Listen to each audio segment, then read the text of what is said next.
We need some answers. We need some insights and need it quick. So let's go to a man who I know constantly tinkers with his phalange. Kerry Crowley, All Things Giants Bay Area News Group, has joined us. And hey, the phalange bit in the Zoom postgame interview, you got to have a bit like that every now and then, can't you? Their phalanges must have been real stretched out today. Got the phalanges hot. No, the phalanges are fantastic.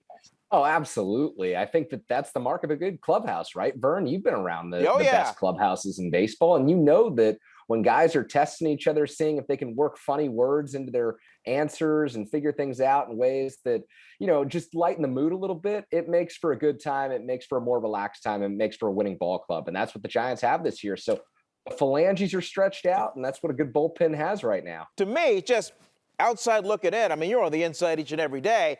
It's a good mixture of these young guys and these veteran guys, and somehow Farhan Zaidi, Scott Harris, they've just thrown it into a nice little slow cooker, and look what they've come out with. I mean, nobody saw this coming. No one did at all. I mean, I go back to spring training, Vern, wondering, could the Giants finish 500? Could they win 81 games this year? And fast forward 4 or 5 months later, you got fans thinking this team is in a World Series or bust mentality, and for good reason. With what this team has accomplished this year, it's not just the stars. Everyone in San Francisco, everyone in the Bay Area, heck, everyone on the East Coast knows Buster Posey, knows Brandon Crawford, knows Evan Longoria. But folks are learning about Lamont Wade Jr. Folks are learning about Tyro Estrada and Logan Webb and all of the players who've helped this Giants team become what it has, which is the best team in baseball this year. And it's really been incredible to watch the way that this roster has been built, the way this roster has gelled, and now the way this roster will come together for a potential playoff run and a run at a pennant here. We're 5 days from the trade deadline. I don't know how this hits you, but if you're the Giants, do you make a move? Do you stand pat? What do you do? What does your gut say today? Do I expect a blockbuster? To be quite honest with you, no. I think the Giants are really thrilled with the mix that they have in the clubhouse. I think that they'll look to add maybe a starting pitcher who could slot in the third or fourth slot in the rotation, maybe an extra bullpen arm here as well. But I don't think there's significant pressure to go out at the deadline and make the type of blockbuster move that that the Dodgers have made through the years, that that the Padres have made, because the Giants are still ahead of schedule. What do you make in the middle of a Giants-Pirates game for the Padres to go out and make a move like that, bringing in hit machine Adam Frazier? Oh, man, what a great move for the San Diego Padres, and what a tough move for the San Francisco Giants, Vern. I think that the Giants were looking forward to this series ending against the Pirates team that played them really tough, and not having to see Adam Frazier, National League All-Star second baseman, again this season. Yet they'll have to see him 10 more times because the Giants finish with 10 of their last 19 against San Diego. And you know that A.J. Preller down there in San Diego is going to continue to be aggressive with upgrades. Now it's pressure on the other GMs around the NL West in LA and San Francisco to make their moves.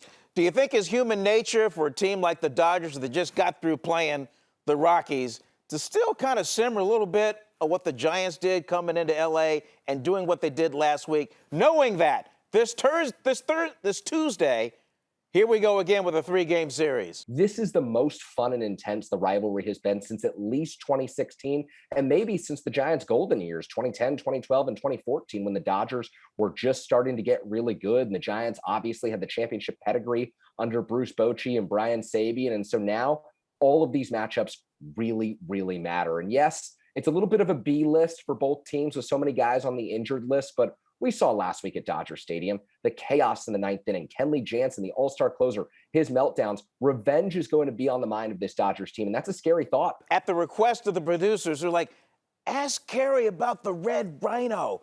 Ask about the Red Rhino. I'm like, okay, I'm asking about this young man out of St. Ignatius. Yes, out of St. Ignatius. So we certainly are proud of that. The biggest Giants fan display we've seen all season, the Red Rhino out there in the bleachers having fun. And that's really what's cool about when a team gets good, Vern. The fans get so engaged, and you get to see the personalities, the fan base come out. You know what fan I want to see with you, Kerry? I want to see your mom. You got to get her back on the podcast show. Can't Adam Copeland take 4 or 5 minutes off so you can do another section with your mom? She's one of the biggest Giants fans I've heard.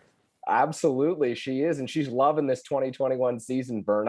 You mentioned I did an interview with her earlier this year, and she always talked about how she loves the Giants teams that are kind of in the middle of the road. The 2007, 2008 just starting to get good. And so she really enjoyed the 2020 season when the Giants made that second half run under Gabe Kapler, gave her a lot of confidence heading into this season. So just like every fan, she's been really excited about this team that kind of came out of nowhere. One of the great young talents that we got here in the market. Hey, thanks so much for a few minutes, man.